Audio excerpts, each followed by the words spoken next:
Well, it looks like Cash Wheeler was going for his normal drive to Starbucks, potentially getting his wife maybe a frappe cappuccino or whatever the hell it is that they sell over there at Starbucks. And somebody must have gotten angry on the road rage back home because the spirit of Art Anderson possessed Cash Wheeler as he got himself into a bit of a scuffle this morning and was arrested for aggravated assault with a firearm. He must have pulled out the Glock, and that's it. But no one was hurt or injured in this specific scenario. His attorney states that Wheeler told him that this was not a domestic abuse and that all that happened was a flashing of the firearm on an alleged road rage incident. Well, let's talk about it. The bond for Mr. Wheeler was set at $2,500, and Wheeler was ordered to have no contact with the people involved, and all weapons that he owns must be turned in, pending the outcome of the case. The footage of Cash in court today can be seen here, and I'm going to show it to you now. Let's see, Mr. Ferry, boy, that was quick, wasn't it? Judge, thank you so much for your help. Standing to my right is Mr. Wheeler, Daniel Wheeler. He turned himself in late last night on a warrant by the Orlando Police Department. The charge is aggravated assault with a firearm. It's a third-degree felony.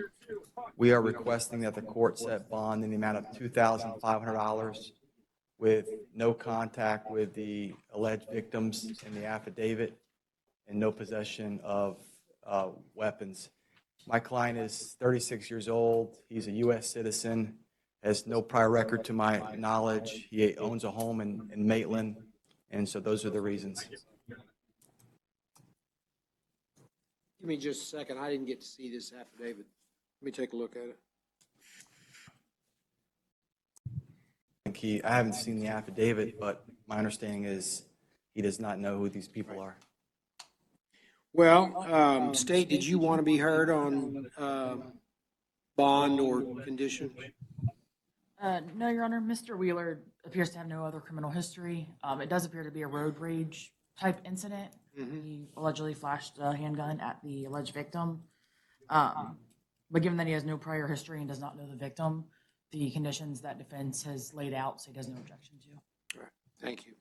All right, well, that sounds reasonable, $2,500 for the bond. In addition to that, sir, you're going to be ordered to have no contact with the victim or any other witnesses involved in the case. Yep. You're also going to be ordered to have no weapons on or about your person.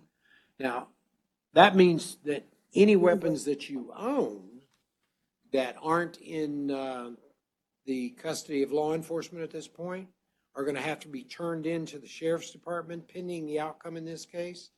And that's to be done within 12 hours of your release. Okay. All right? Sir. Now, anything else, State?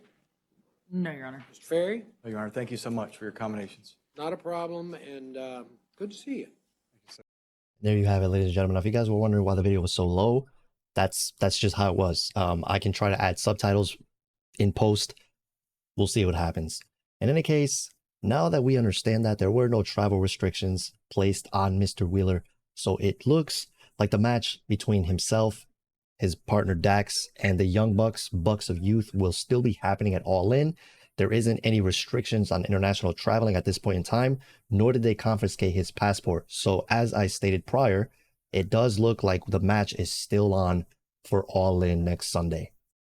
Our next major story for today comes actually in culmination of tonight's episode of SmackDown, and it is actually on par with what is to come. Edge will wrestle his last match on his current WWE deal tonight. Earlier this week, while Edge was speaking with ET Canada, Edge was asked if Friday would be his retirement match, to which the Hall of Famer doesn't know, rather it will be, but it is the last match on his current deal. The Hall of Famer went on to say the following, quote, "Here's what I can honestly say, and this isn't the answer everyone wants, but I truly don't know. With 100% truth, I can say I don't know. That's strange for me, but I don't. I really don't. I put some thought into it, but not a lot. This is the last time on my current contract, so I don't know, honestly, don't know. I probably won't know until I get to the locker room that night and decompress, let all the anxiety and tension that I never used to have before I performed, I have now. That's strange for me, and it makes it that much harder to do this. I'm going to be 50 in October. It's not easy anymore. Before, what I used to take for granted to be able to do, now there's a process and a fallout, and there's a lot. It's the dream gig, but it's getting really hard. If I was to play devil's advocate here and connect the dots, if you will, it seems that Edge's WWE contract expiration, his desire to team with his former best friend, or current best friend, former tag team partner, I meant to say, Christian, and his connections to numerous other AEW superstars would suggest that he won't wrestle his last match in WWE after all. He very well may not wrestle in WWE, but he may wrestle elsewhere. With people saying that he believes he has about 1 year left of performing at an elite level, the writing is on the wall. So if Edge was going to go finish off his career, and he does it on his own terms, that place would be AEW. Now, here's where things get a little confusing. Does Edge own the name and rights to the actual verbiage and acronym and property rights and all that to actual Edge? I don't know. Does Edge own the rights to the Metalingus song? I want to say yes because he spoke about it in an interview, but he also never said that he himself was the one to actually own the rights, or rather, if WWE upfronted the money for its usage on his behalf. So with that, I'm going to have to do a bit more research and probably do another follow-up video for that. But if he does own the rights to at least the song, then he's in good place. He's good because everything else is all him. He draws out everything. He's very detailed with his character. He knows the direction in which he wants to go. He actually has a really high hand in everything that has happened in his most recent run in WWE.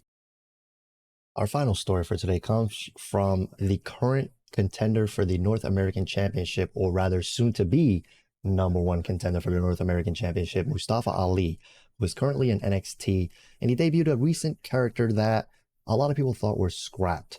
He recently pitched this political candidate sort of character to the main roster, and it was essentially scrapped altogether.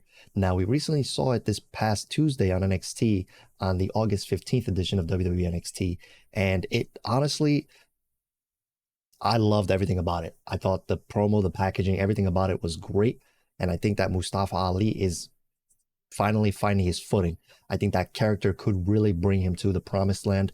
However, now if we look on his Twitter, it looks like he's gone dark again. Now, there is no word on if he's actually like maybe messing with the universe, right? The fans, or if maybe, the package wasn't received well by the higher ups because the higher ups maybe wanted it scrapped and NXT allowed him to do it. And then now they're like pulling the plug on it from NXT as well.